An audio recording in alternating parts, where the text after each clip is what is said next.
Dear students, ఇప్పుడు మనము past continuous గురించి తెలుసుకుందాం. Past continuous tense. ఈ పాస్ట్ కంటిన్యూస్ చేయాలి అంటే మొట్టమొదటి మనం ఏం చేయాలంటే బేస్ ఫామ్ని, వర్బ్ యొక్క మొదటి రూపాన్ని, ఈ ప్లే అనే మొదటి రూపాన్ని మనం హెడ్ వర్డ్గా ఇలా రాసుకోవాలి.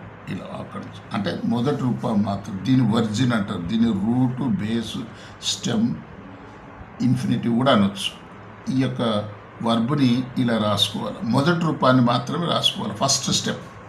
సెకండ్ స్టెప్ ఇన్ఫ్లెక్షనల్ ఫ్రేజెస్, అంటే ఈ ప్లేని ముక్కలు చేయొచ్చు అనమాట. అంటే మనము సింపుల్, కంటిన్యూస్, పర్ఫెక్ట్ కంటిన్యూస్ చేయాలంటే వీటిని ఏం చేయాలి, మనము ఎస్ యాడ్ చేస్తే సింగులర్ వర్బ్ అయిపోతుంది, ఇంగ్ యాడ్ చేస్తే ప్రజెంట్ పార్టిసిపుల్, ఈడీ యాడ్ చేస్తే పాస్ట్ టెన్స్, మళ్ళీ ఈడీ యాడ్ చేస్తే పాస్ట్ పార్టిసిపుల్. దీన్ని ఇన్ఫ్లెక్షనల్ వర్బ్స్ అంటారు, ఇన్ఫ్లెక్షనల్ ఫ్రేజెస్ అంటారు. అంటే వర్బ్ యొక్క రూపాన్ని మార్చడానికి ఇవి మారిస్తేనే మనకు సింపుల్, కంటిన్యూస్, పర్ఫెక్ట్ కంటిన్యూస్ ఇవల్ల 4 వస్తాయి, లేకపోతే రావు. అందుకే ఇవి బాగా తెలుసుకోవాలి, ఈ మార్పుని. నెక్స్ట్ ఇక్కడ హెడ్ వర్డ్కి స్పెసిఫైయర్ సైడ్ యాక్సిలరీ వర్బ్స్ని దృష్టి పెట్టుకోవాలి. యాక్సిలరీ వర్బ్స్ని దృష్టి పెట్టుకోవాలి. అంటే ఇక్కడ మనం ఏం చేయాలి, కంటిన్యూ చేయాలంటే ఇప్పుడు ఈ యొక్క ప్లేని కంటిన్యూ చేయాలంటే మనం ఏం చేయాలి, యాక్సిలరీ వర్బ్స్లో వాజ్ వర్ని తీసుకోవాలి. వాజ్ వర్ ఇది పాసివ్ వైజ్కి వస్తుంది, ఇది యాక్టివ్ వైజ్కి వస్తుంది అనమాట. వాజ్ వర్ని మనం ఏం చేయాలి, ఈ యొక్క హెడ్ వర్డ్కి ఇక్కడ యాడ్ చేసుకోవాలి. ఫస్ట్ యాడ్ చేస్తే ఏమవుతుంది, వాజ్ ప్లే, వర్ ప్లే అవుతుంది.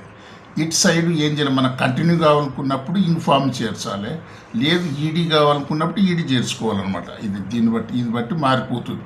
అందుకే వాజ్ ప్లే, ఇది ప్రజెంట్ పార్టిసిపుల్, ఇది ప్రేజ్ అవుతుంది. ఇది వరకు వాజ్ ప్లేయింగ్, వర్ ప్లేయింగ్.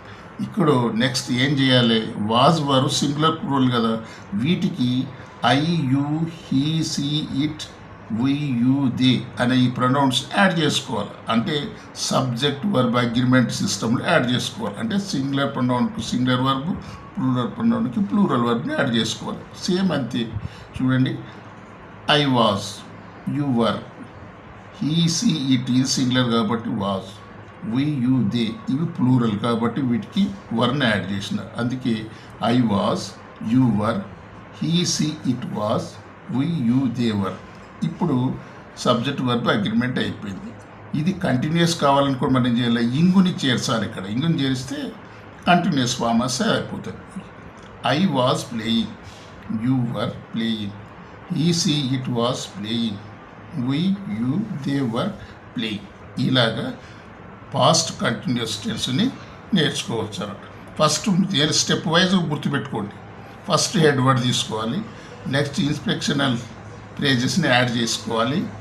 తర్వాత నెక్స్ట్ ఇక్కడ యాక్సిలరీ వర్బ్స్ని దృష్టిలో పెట్టుకోవాలి. ఇక్కడ ఇటు సైడ్ యాక్సిలరీ వర్బ్స్ని, ఇటు సైడ్ ఇన్ఫ్లెక్షనల్ ఫ్రేజెస్ని యాడ్ చేయాలి. అంతే, ఎక్కడికక్కడ ఈ రకంగా చేస్తే ఆటోమేటిక్గా మనకు పాస్ట్ కంటిన్యూస్ వచ్చింది. ఇప్పుడు ఈ పాస్ట్ కంటిన్యూస్ని మనం యాక్టివేట్ చేయాలి అంటే ఏం చేయాలి, మనం బీయింగ్ని చేరిస్తే చాలు. బీయింగ్ని ఏంది, ఈ యొక్క వాజ్ వర్కి ముందర వాజ్ బీయింగ్, వర్ బీయింగ్ ఇలా చేర్చాలి. ఇక ఇది పాస్ట్ కావాలనుకున్నప్పుడు ఏం చేయాలి, మనము ఈ యొక్క పాస్ట్ పార్టిసిపుల్ యొక్క ఈడీ ఫామ్ని ఇక్కడ చేర్చుకోవాలి. ఇది పాస్ట్ పార్టిసిపుల్లో అయిపోతుంది. ఇప్పుడు was being played, were being played ఇది ప్రేజ్, అంటే పాస్ట్ కంటిన్యూస్ యొక్క ప్రేజ్ అనమాట. ఇప్పుడు నెక్స్ట్ దీనికి ఏం చేయాలి, వాజ్ వరకు మనం I, you, he, she, it, they singular plural add చేస్తే అయిపోయింది. I was, you were being, he, she, it was being, he, she, it was being, we, you, they were being. చూడండి, I was being paid ఇది passive అయితే, ఒక ఇది only being చేర్చడం వల్లనే తేడా, అంతే. బీయింగ్ ప్లస్ ఇక్కడ ఈడీ చేంజ్ అవుతుంది, రెండే. కాబట్టి I was being played, you were being played, he, she, it was being played, we, you, they were being played. తేడా గుర్తుపెట్టుకోండి. బీయింగ్ ఒక్కటి చేర్చినాం, ఇక్కడ ఈడి చేర్చినాం. చూడండి తేడా, దీనికి తేడా చూడండి. ఈ బీయింగ్ చేర్చిన వల్లనే దీనికి ప్యాసివ్ వాయిస్ అయిపోయింది. ఇప్పుడు మనకు ఇంగ్ వస్తే ఇక్కడ బీయింగ్ చేర్చిన కారణం అదొక్కటే. కాబట్టి ఈ విధంగా మనం పాస్ట్ కంటిన్యూస్ను నేర్చుకున్నాం.